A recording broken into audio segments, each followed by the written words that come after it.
Hello everyone, welcome to class 12 math with Priya. तो हम chapter पढ़ रहे हैं, चैप्टर नंबर 3 मैट्रिक्स। और आज हम डिस्कस करेंगे एक इम्पॉर्टेंट टॉपिक जो कि है number of all possible order. तो आपके पास क्वेश्चन गिवन होगा और क्वेश्चन में गिवन क्या होता है, आपके पास गिवन होता है ये कि उस जो हमारे पास मैट्रिक्स गिवन है उसमें एलिमेंट्स कितने हैं। सो एलिमेंट्स इन मैट्रिक्स, ये क्या होगा, हमें गिवन होगा एलिमेंट्स इन मैट्रिक्स, ठीक है। और हमसे पूछा क्या जाता है कि अगर इसमें एलिमेंट्स हमें गिवन हैं तो कितने पॉसिबल ऑर्डर हो सकते हैं, यानी कि पूछा जाएगा आपसे पॉसिबल ऑर्डर। ओके, तो ऐसे क्वेश्चन को कैसे सॉल्व करते हैं ये हम डिस्कस करेंगे, ठीक है।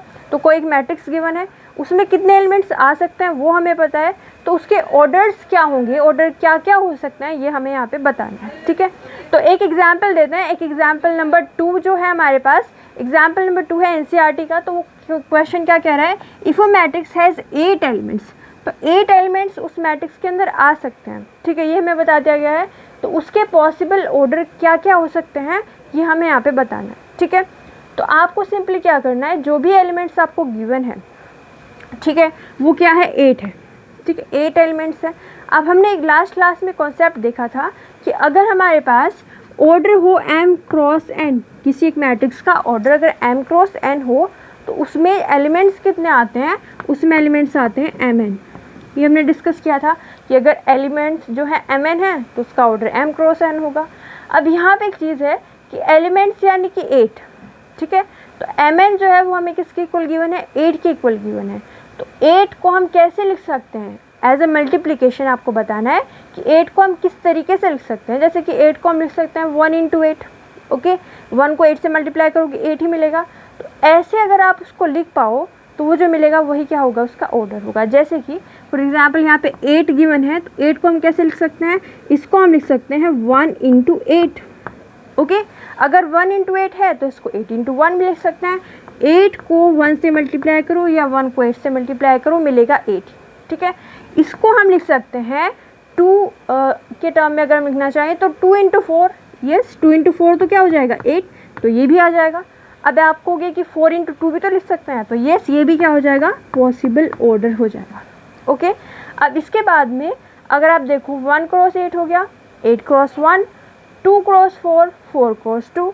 अब इसके बाद में क्या हो सकता है, 3 में नहीं आएगा, 4 में हो चुका है, 5 में नहीं आएगा, 6, 8 तक हमने देख लिया है, 8 क्रॉस 1 तक। तो यानी कि यही क्या होंगे, हमारे पास पॉसिबल ऑर्डर्स होंगे। अब पहले आपको ऑर्डर पेयर लिख सकते हो आप, ऑर्डर पेयर, यानी कि इनको ऑर्डर की फॉर्म में लिख सकते हो।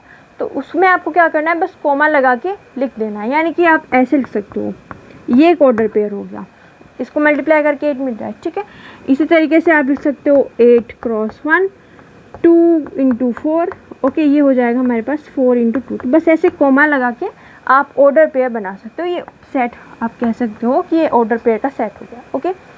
तो यहाँ पे जो ऑल पॉसिबल ऑर्डर आएंगे वो क्या आएंगे, finally all possible order, okay. ये कितना आ जाएगा, ये आएगा हमारे पास, ये जो हमने लिखा हुआ है 1 cross 8, 8 cross 1, 2 cross 4 and 4 cross 2। इसका मतलब ये है कि किसी भी मैट्रिक्स को हम या तो ऐसे लिख दें कि 1 क्रॉस 8 का मतलब क्या है कि रो 1 हो और कॉलम कितने हो 8। तो यहाँ पे आप ऐसे किसी भी एक मैट्रिक्स को लिख सकते हो। अगर यहाँ पे एलिमेंट हम 8 इस तरीके से मान ले, A B C D E F G, है ना, 3 ये कितना हो गया 4 7 एंड एक और लगा लीजिए H, ठीक है। तो इस तरीके से यहाँ पे रो कितनी हो गई 1 और कॉलम कितने हो गए 8, तो 1 क्रॉस 8। इस तरीके से इनको डिफरेंट वेज में हम लिख सकते हैं। तो यहाँ पे आप इसको जो है नोट कर सकते हो, ओके, यहाँ से रख कर देते हैं इसको। तो ये हमने एग्जाम्पल दिया, एग्जाम्पल नंबर 2, जिसमें हमने बताया कि number of all possible order कितने हो सकते हैं। तो आप इसका स्क्रीनशॉट ले सकते हो, ओके।